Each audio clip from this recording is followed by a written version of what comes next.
Hey boys and girls, it's Night Stalker here. Welcome along today to Hidden City Siege. Check it out. Today we're going to be a real team player looking at all of these guys here. There's so much ranged and things, and so we're going to take these shields.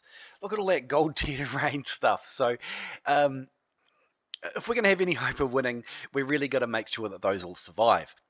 So here we go, loading in now. Oh, I think I've just accidentally taken Imperial Shields.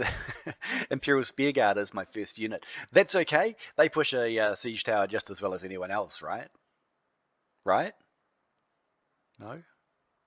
Anyway, looking down the team list here, and I notice immediately this is going to be a real tough battle. We've got 5 mauls on the enemy team, so they deal with shields pretty well, and I'm going to have to be especially careful not to use real tight shieldtron formations, where a maul can break in one side of the shieldtron, do their one-click spin-to-win nonsense, and kill everybody, because all of the shields are facing outwards, and so that every hit that they do inside the unit there will be to the backs and take additional, or critical damage. But also, we've got a shortsword party on our team, so that's going to be fun as well. Team shortsword versus Team Maul. Hey, if you're new to the game and you want some more information, I've got a link to our Discord server in the description of the video. If you want to come on in and talk a whole bunch of nonsense and also get some game information and talk to some of the crew and ask veterans what they do and how they play, hey, come on down. We'd love to see you. We're always looking for new people to join us and talk nonsense, It's always fun. After this beautiful loading animation, I'm going to hit the control key immediately, and you see how it gets rid of that zoom out animation. You can take control of your unit straight away, and that's particularly effective if you're trying to get siege tower pushes like I am, for your quests and progression, things like that. It is a bit risky using a tier 4 unit to push in a siege tower, but these guys are pretty tough. They're not really going to have to worry too much about the ranged heroes. But the cannon fire will of course kill them pretty nastily.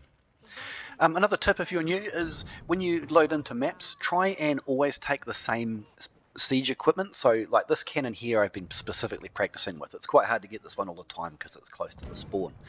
But if you always take the same cannon or one that is very near your favourite, what you'll find is that the ranges are always the same, and you will know over time exactly where you need to shoot to land the shots. Cannons are pretty inaccurate, so you're not going to do it all the time. But once you have it in your mind exactly where to aim, you can just continually do that. There's no way my siege tower is going to make it in because of those Falconetti gunners over there. Let's see if we can hit some. Well, that's pretty close. It's not really going to happen though, is it? So surprisingly, I've only lost one of my spearmen.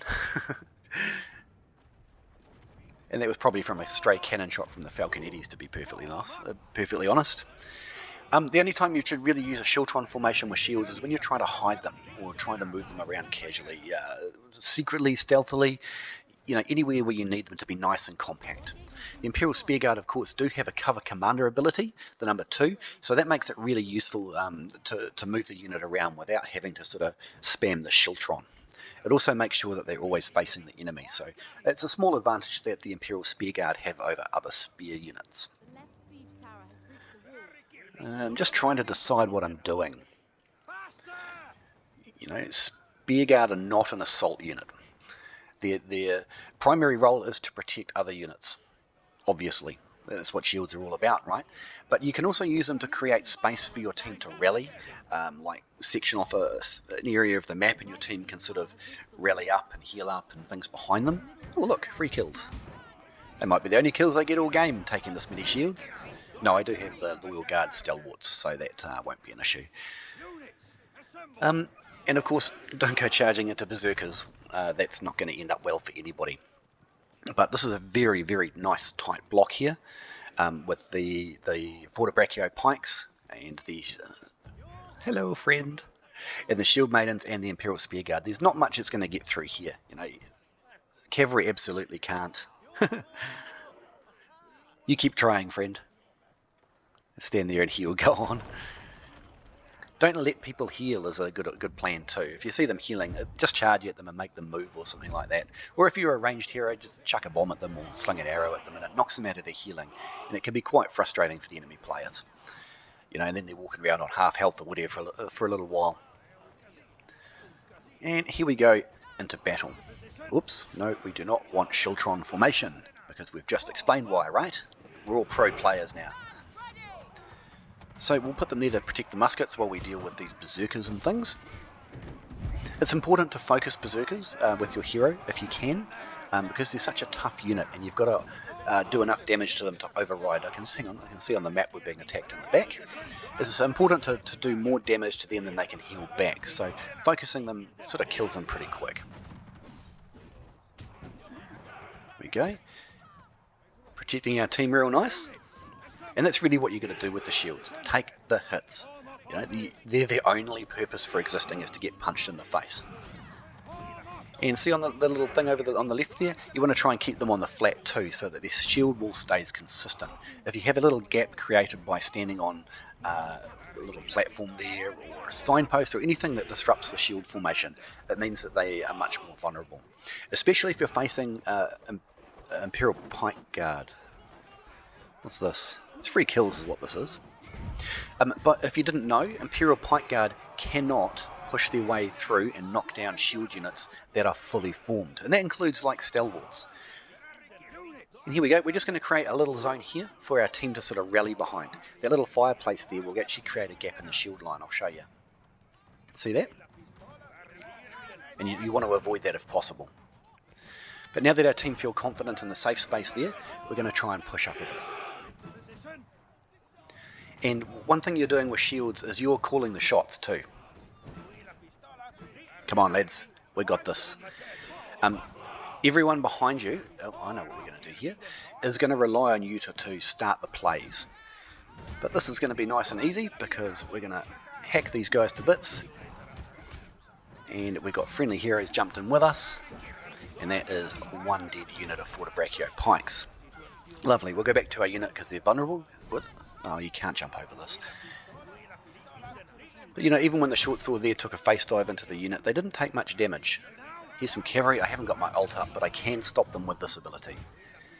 Although, unfortunately, it did stop them in the middle of my unit.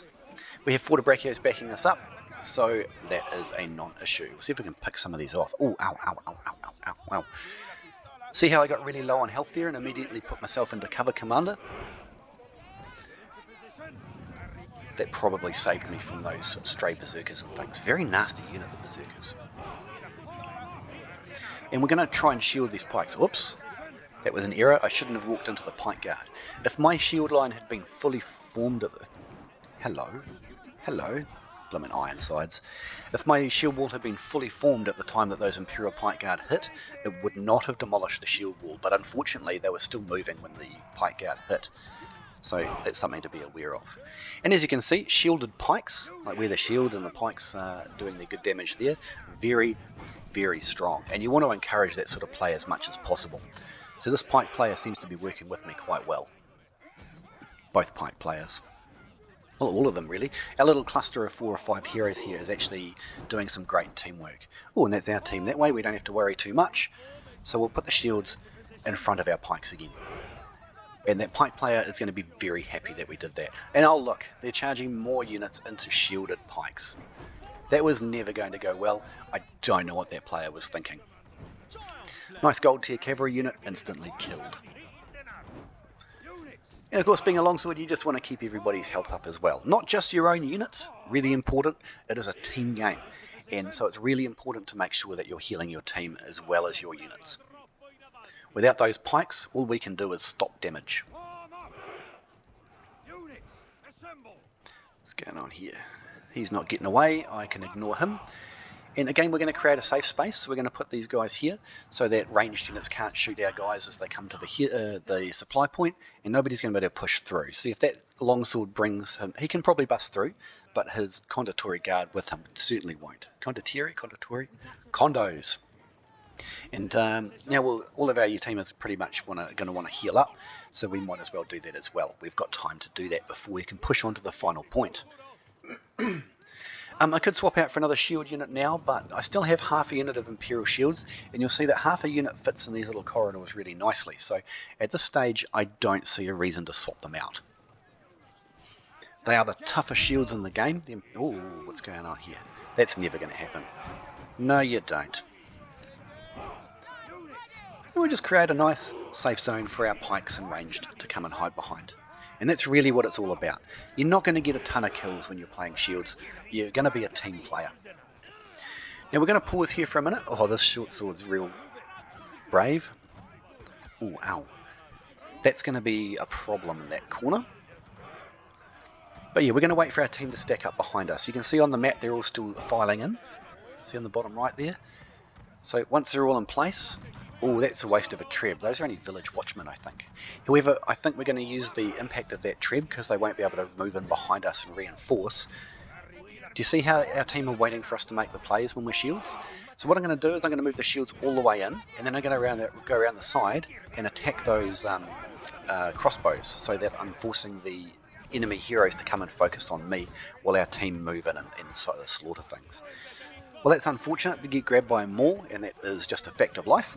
I did put myself far out there. But I got what I wanted. They did focus on me. Let's just have a look. What do we got? Crossbows. I think they're going to continue to stack in that corner, and that's important information. I don't know why our guys moved monastic knights into there. That was never going to be a good idea. The short sword's got the right idea, just hang about on the point, and this longbow is sniping off those Pavi's crossbows. So both of these teammates are doing their job really well so far. There are some enemy units moving in. See them on the map? Where are they?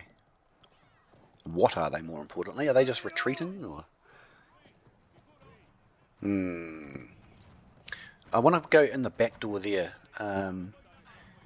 Seems that those enemy units have gone to our supply point, so we're going to stack up here and we're going to prepare, because we know that their whole defense is based just on the left there, but we also know that all of their guys are facing towards where we just came from last time, so this should be an absolute massacre. Let's see what happens.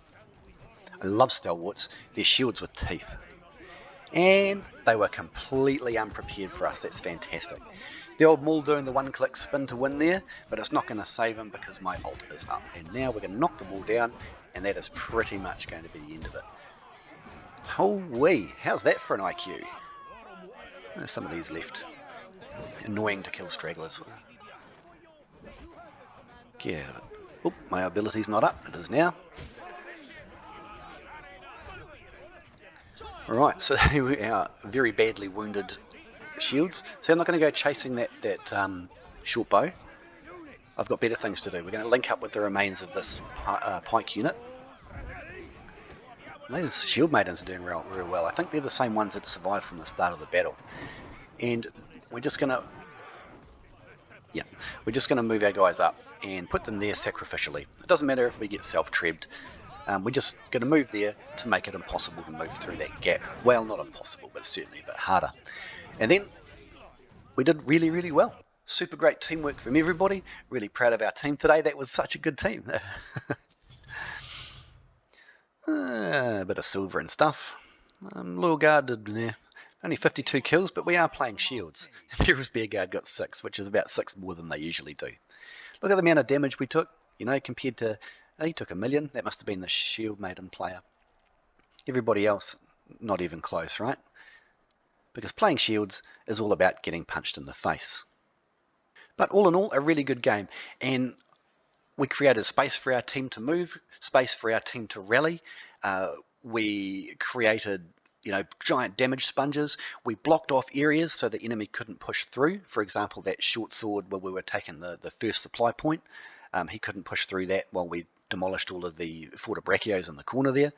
And all in all, I'm quite proud of this game, actually. This is really how shields are meant to be played in sieges. In territory war, it's an entirely different story, and you've got to go with strategies that your leaders set out. Anyway, I hope you learned something new, or you just enjoyed the battle. Thanks for coming to my channel.